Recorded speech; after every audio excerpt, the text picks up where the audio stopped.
Hello and welcome to this week's trading strategy video from me, David Jones, and Trading 212. This week we're going to take a look at the Moving Average Convergence Divergence indicator, so that the MACD indicator. And I thought I'd cover this because based on some of the comments we've had in recent weeks, there's been a lot of requests to look at this in a bit more detail. So I thought that's what we do this time around. In recent weeks, we've looked at a mix of different oscillators. We've looked at trading psychology, trading using price action, common trading mistakes, which was a really popular one. So we'll be doing similar videos along those lines in the next few weeks. But for this week, let's focus on the MACD. Now, I think as I've said in the past, I'm really not a big fan of having 10 different oscillators on your chart because I think you can end up ignoring just what the price action is doing. So personally, the MACD isn't one that I look at particularly often, but for you, maybe it's different, maybe it will add something to your trading. So first of all, as usual, let's take a look at the theory behind the MACD and how it's meant to give us signals to buy or sell. Let's start off with our MACD. So we'll start right from the basics and build it up. So typical settings for a MACD, 12, 26, 9. We start off with our zero line here, the middle line on the oscillator. The first line that gets plotted uses the 12, 26. So it's the MACD line. It gets calculated by subtracting the 26-day exponential moving average of the price from the 12-day exponential moving average of the price. So our MACD line might look something like this. So as the market moves around, the MACD line will oscillate with the ups and downs of the market. Then we have a second line that gets plotted.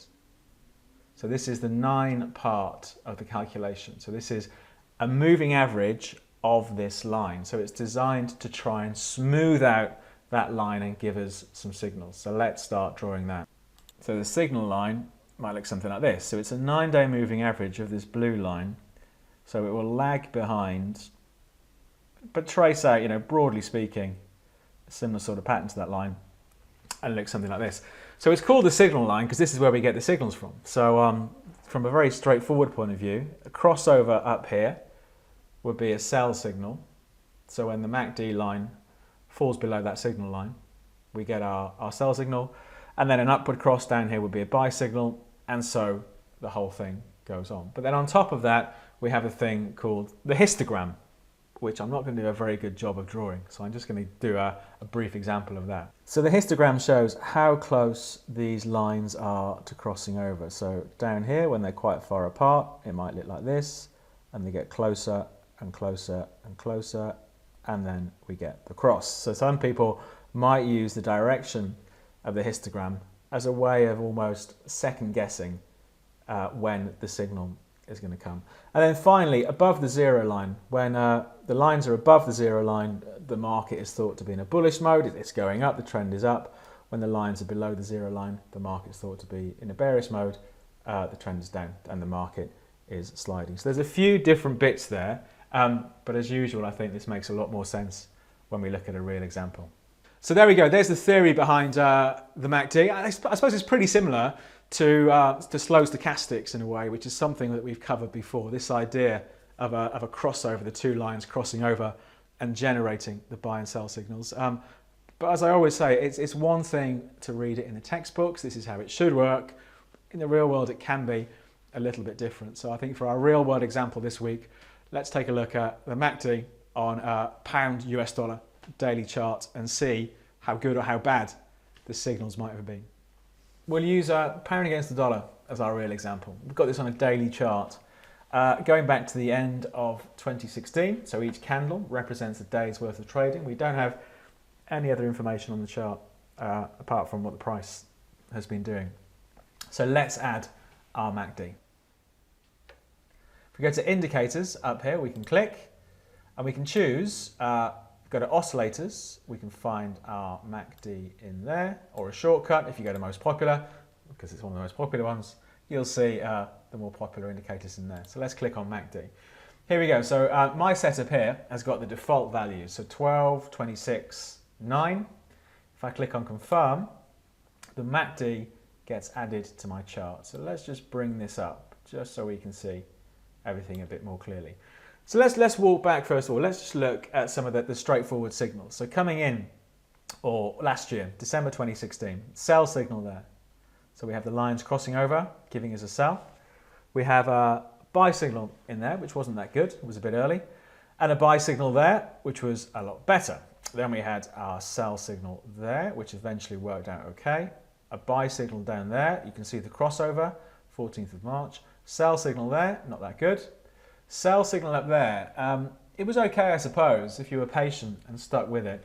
Then a buy signal down here, the 28th of June.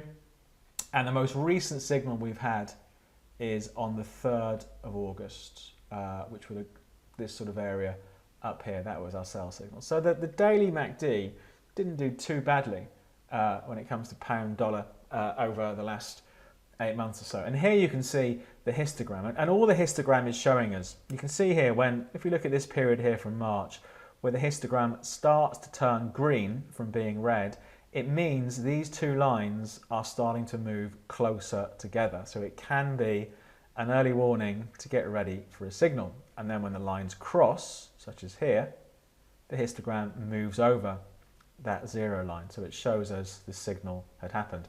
And the same back here, we only have one day where the histogram had dropped, but again, it suggests that maybe momentum is starting to fade, and then bang, when it slips below, that's our signal that the lines have crossed over. And the last signal we had at the end of last week, that's the end of the second week of August, the market had, the histogram was turning green, suggesting the lines were starting to move a little bit closer together. So that's the MACD histogram on a daily chart for pound against the dollar going back over the last 8 months or so.